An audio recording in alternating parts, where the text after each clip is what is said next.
So as we've been working in Photoshop, we have been using what's called a destructive editing process. So that means that we're actually deleting the background. What I'm about to show you is a process called non-destructive editing. And really this is a better way to work. And once you've mastered making selections, this really is the route that you want to get moving towards. So in Photoshop here I have a file, one with a green summer tree, and then underneath that I have a fall tree. And what I'm going to do is set up a mask so that I hide part of the green tree and I can see the fall tree behind it. You might use this method for blending different kinds of photos, but basically what we're doing is just hiding the part of the image so that we can bring back other parts if we need to. It's pretty easy to do. You just want to make sure you're going in a certain order as you do this. So I'm highlighting the top layer. I'm going to set my swatches.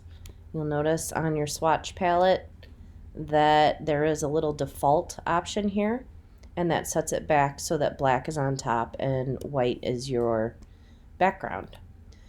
We're going to then go and choose this option. It's called a layer mask. I'm going to click on it, and you'll notice that a little square or rectangle appears on that layer.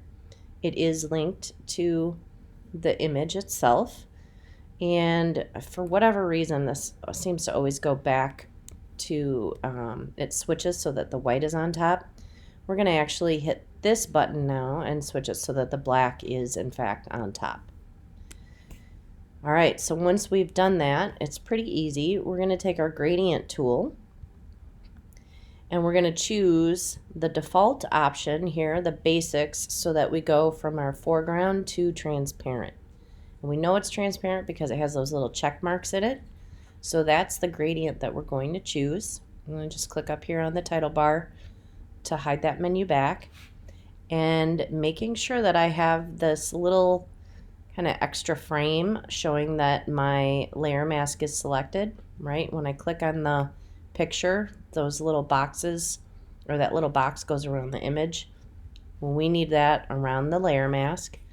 And then depending on which direction I click and drag, the black is going to hide and actually show through. Now, I just realized I have some settings on here from before. I'm going to put this back to normal, and I'm going to choose just the plain linear, and then I'm going to do that again. I'm going to do a click and drag. And what I should start to see is that tree, the fall tree, start to show through behind. So wherever I've placed black on here, I am hiding that image that the mask is on.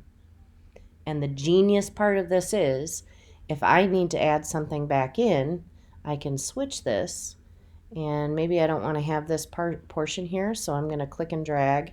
Oops, I went too far. I'm going to click and drag and hide that bottom part. So I'm actually showing through this part of the image. It doesn't really work there, so I'm going to leave that hidden.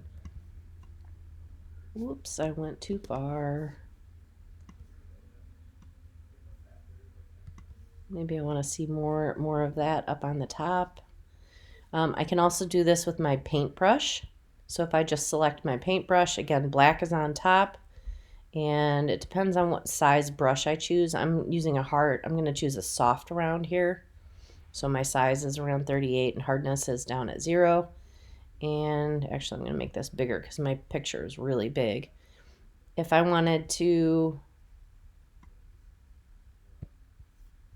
oops, and I'm on exclusion, so that doesn't work. I'm going to go back to normal. So if I wanted to show through in just the middle of the tree, I can do that. And if I've messed up, I go and I place the white on top and I just hide that back up, or I show it by using the white. So it's a really, really nice process of keeping your images intact. That's why it's called non-destructive, and allowing us to change what our selections are.